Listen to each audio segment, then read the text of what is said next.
O tema de hoje é talvez um dos mais diferentes que já abordei aqui no canal. Porém, espero que vocês gostem, pois muito mais temas como esse virão. Basicamente, iremos explorar algo que sempre esteve presente na história do mundo e, queira acreditar ou não, até nas nossas vidas direta ou indiretamente, que são as lendas envolvendo lugares perdidos, civilizações que pessoas dizem ter encontrado, que chegam a ter um ar até que bastante utópico e misterioso, gerando uma certa curiosidade excêntrica em relação às mesmas. Isso é algo que se repetiu muito na antiguidade em diversas culturas diferentes, desde ilhas perdidas em mapas antigos, mitos criados para passar algum tipo de ideia, lendas que até chegaram a motivar expedições para serem encontradas, dando muito errado. Em sua maioria, se tratando de locais com civilizações avançadas e muitos recursos naturais, histórias essas que prendem bastante nossa atenção naturalmente, é que se ambienta o tema do vídeo de hoje. Enfim, se você está se interessando pelo conteúdo, peço que já vá deixando seu like e se inscrevendo caso goste desse tipo de assunto. Considere também, principalmente você que já me conhece de um certo tempo, apoiar o canal através do Live Pix. Pois, sem mais demora, comentaremos a minha seleção sobre lugares históricos perdidos que talvez nunca existiram. Alguns desses lugares nunca foram falados no YouTube Brasil.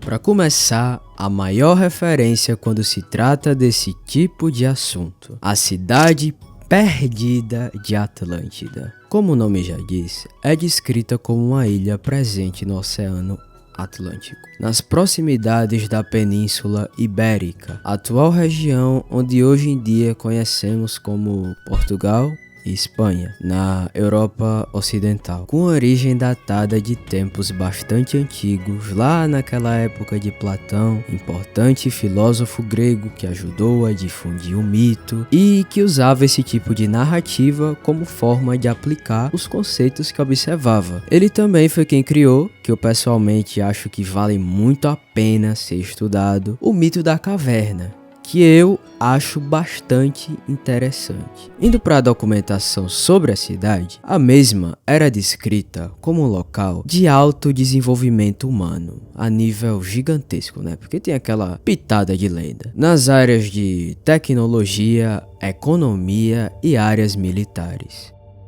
Até hoje é muito conhecida, talvez a mais conhecida das cidades e territórios citados no vídeo de hoje, pois é de grande protagonismo na cultura pop. Platão citava a Atlântida como uma alegoria sobre a arrogância das nações, conceito que se aplica até nos acontecimentos geopolíticos atuais. Existe muito conteúdo sobre ela e muitas obras contemporâneas que falam sobre a ilha. Nesse mito, ela era descrita como uma civilização que travava muitas guerras, sendo propriedade do deus Poseidon, e que deixou de existir por conta de um forte terremoto que atingiu a mesma. Até o momento em que esse vídeo está sendo gravado, como imaginado, não existem registros históricos de Atlântida realmente ter existido, mas a presença da mesma, mesmo sendo um mito, na história das antigas civilizações e na mitologia, é inegável, como na saga de obras do Aquaman, que é bastante conhecido, e a história da mesma serve, assim como outros mitos de Platão, como uma forma de explicar conceitos filosóficos muito abstratos e que podem ser de mais difícil entendimento para o público em geral de uma forma simples. E por que eu tô falando sobre isso? Pois tanto Atlântida como muitos dos outros mitos que veremos ao decorrer do vídeo se encaixam nesse conceito de ganância e da alta busca de poder do ser humano, onde passam muitos anos e isso continua fazendo parte da natureza, só que de formas diferentes e até mais sutis e sofisticadas. Um ponto interessante a ser colocado.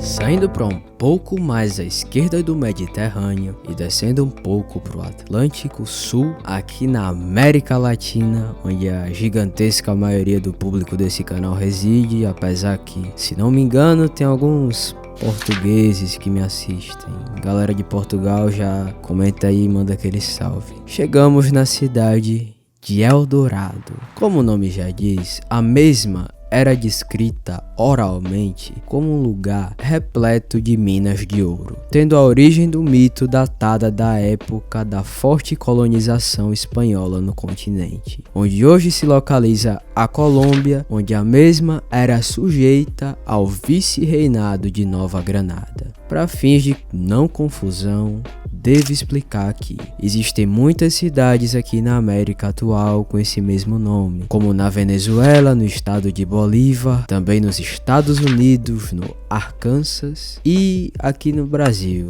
no estado de São Paulo. Mesmo tendo essas cidades com o mesmo nome, não existe uma relação completamente direta com o mito. Mesmo com a América do Sul sendo um local completamente repleto de recursos naturais, principalmente nessas áreas de floresta amazônica, que deixava esses caras fascinados em explorar e que até hoje isso existe, só mudaram os tempos. Como imaginado, foram feitas muitas expedições em busca desse local. Afinal, quem não queria uma cidade completamente cheia de ouro? Pois é aquilo. Falou de ouro, os colonizadores cresciam o olho e iam atrás. Essa galera que rodava por aqui vivia com esse intuito. Uma das expedições para a busca do local foi liderada por Gonzalo Jiménez de Quesada, um advogado, historiador e conquistador espanhol, uma figura histórica muito importante da Colômbia, o fundador da cidade de Bogotá. Ele, junto com muitas outras pessoas como López de Aguirre, descrito como um psicopata explorador de territórios, foi um dos nomes mais importantes nessas buscas, que iam do rio Amazonas e afluentes até o Oceano Atlântico, em busca do mito da cidade de Eldorado. É uma história tão diferenciada que chegou a virar filme, Caminho para Eldorado da DreamWorks. Porém, o desfecho de toda essa loucura de busca pela cidade lendária que resultou numa intensa navegação de rio e mar foi trágico. Muitas doenças contraídas, gente desvivendo e no final tudo se tratava de um mal entendido cultural relacionado a um ritual de coroação dos povos muiscas na Colômbia, onde o rei indígena era coberto com pó de ouro e jogado junto com alguns tesouros na Laguna Guatavita, no atual município de Sesquile, na Colômbia. Não dá para negar que realmente é um belo lugar. Eu facilmente visitaria e é possível visitar hoje em dia, mas é muito menos do que a expectativa que os exploradores tinham. E segundo informações tiradas de fontes colombianas, hoje em dia é possível encontrar peças de ouro associadas à lenda no Museu do Ouro em Bogotá, na capital colombiana, como por exemplo a Balsa Muisca, que é essa escultura que está mostrando aí na tela. Não posso negar que achei muito massa saber sobre isso, uma pequena cidade pacata na Colômbia com tanta história. E além do mais, isso é muito pouco comparado à quantidade de riqueza histórica que deriva dos povos pré-colombianos. Papo de um vídeo de iceberg bastante detalhado.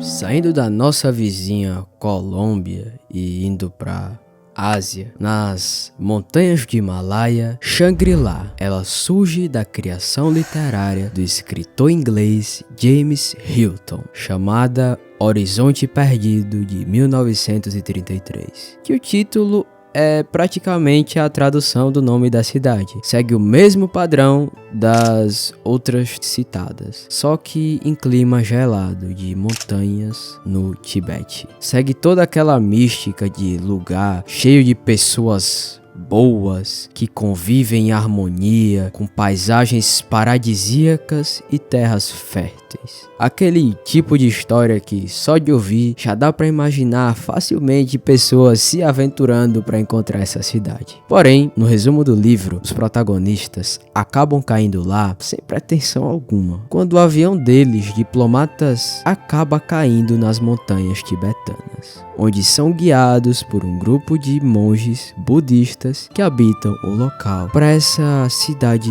fantástica, localizada em um vale próximo. Mesmo se passando no período de Segunda Guerra Mundial, era um local que não sofria os problemas que assolavam grande parte do mundo naquela época. Ela também se viu para inspiração de letras de músicas aqui no Brasil, citada em Vilarejo dos Tribalistas. Os fortes, recebendo o mundo real, toda a gente cabe lá, Palestina, Shangri-La. Vem andar e voa, vem andar e voa, vem andar e voa. Lá o tempo espera, lá é primavera. Portas e janelas ficam sempre abertas pra sorte entrar em todas as visas. E também uma adaptação no cinema existiu, feita pelo diretor Frank Capra, pouco tempo depois do lançamento do livro. Nessa história, mesmo eles estando em um lugar perfeito, bem dizer, quase como o Éden, os intrusos, entre aspas, muito bem recebidos, não se sentiam em casa, como estando no lugar perfeito, porém não satisfeitos com aquela realidade completamente conflitante com aquilo que vemos diariamente, que por qualquer besteira o povo arruma briga na internet, no meio da rua, tiro, porrada, bombas. Realmente é algo bem viajado, mas uma história muito interessante de se ouvir. O vídeo todo vai ser assim, praticamente, nenhuma novidade.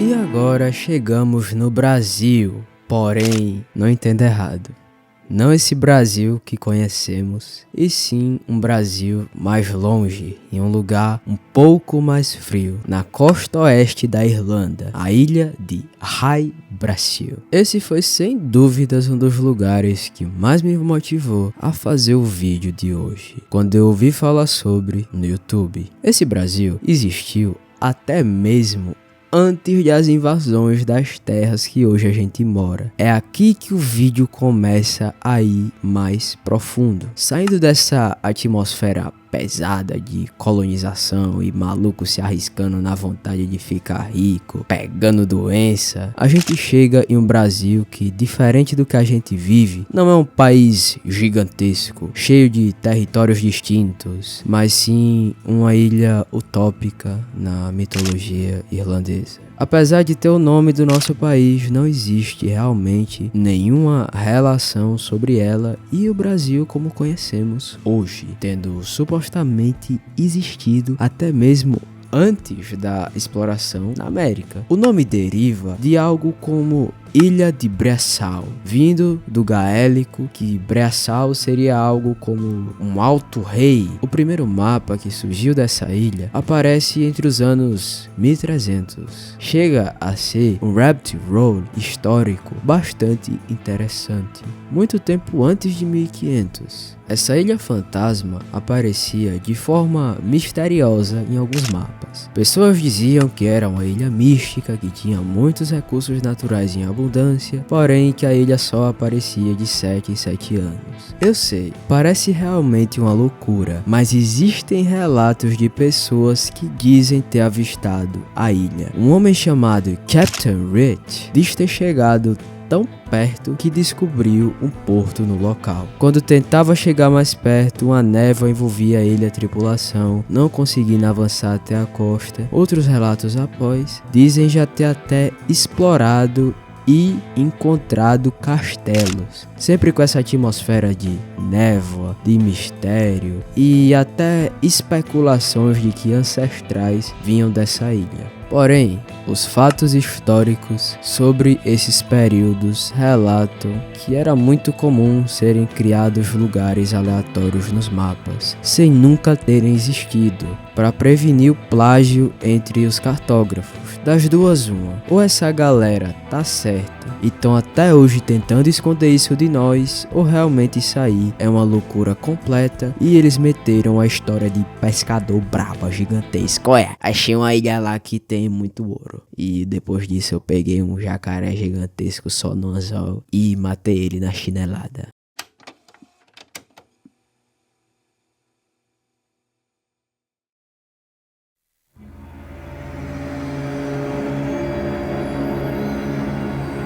Agora mudando de hemisfério, novamente, temos uma lenda do folclore russo, Kitas, a Atlântida Eslava. A chamada Atlântida Russa, sendo mais exata, quando se pensa na Rússia, a atmosfera de mistério é certa. Um país gigantesco e até que bastante vazio, com pouca população, quase todo coberto por neve e com saída para o Polo Norte. Quem gosta de mistério e essas informações mais diferenciadas, hora ou outra acaba se interessando por esse país repleto de tópicos um tanto interessantes. E claro, em uma seleção como essa do vídeo, focada exatamente em mistério e dúvida, é aí que chegamos nas águas do lago Svetloyar, uma paisagem paradisíaca na região de Nizhny Novgorod, na parte central da Rússia, aproximadamente a 500 km de Moscou.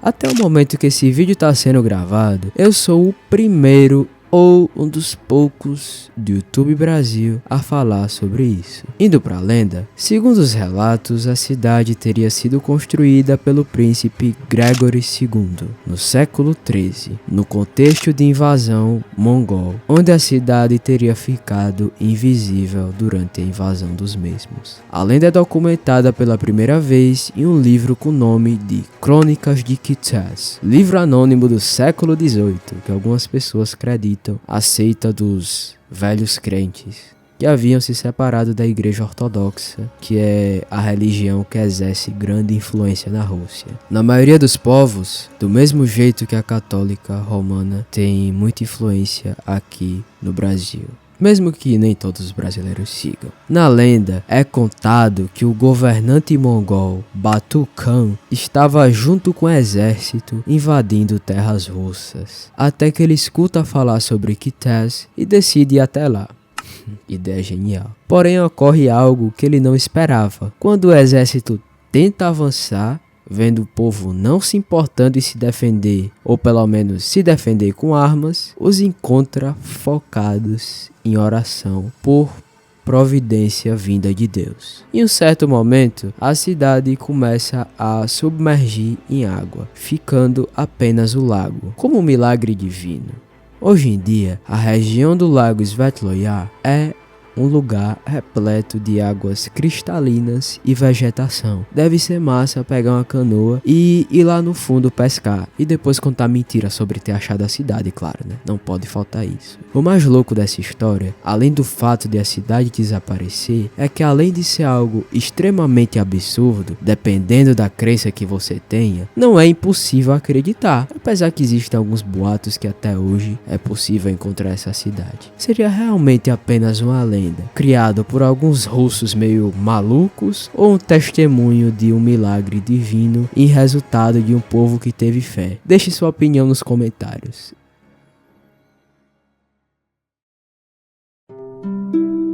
E assim se acaba o vídeo. Claro que esse tópico é bastante extenso e existem muitos outros locais como esses, mas eu escolhi os que achei melhor para compor o vídeo e ele não ficar tão longo. Pretendo trazer bem mais conteúdos dessas coisas underground que envolvem um tanto de história e de cultura de locais obscuros da internet. Se você gostou do vídeo, já peço seu apoio através do LivePix de forma voluntária, caso queira ajudar com uma pequena doação e incentiva esse tipo de conteúdo. E caso não queira ou não tenha condições, peço apenas que deixe seu like, se inscreva e comente também, né, caso tenha gostado. E poucos que assistem os vídeos são inscritos. E comente caso tenha achado algum ponto interessante. Minhas redes sociais estão na descrição, eu me despeço por aqui. Tudo de bom para quem viu até o final.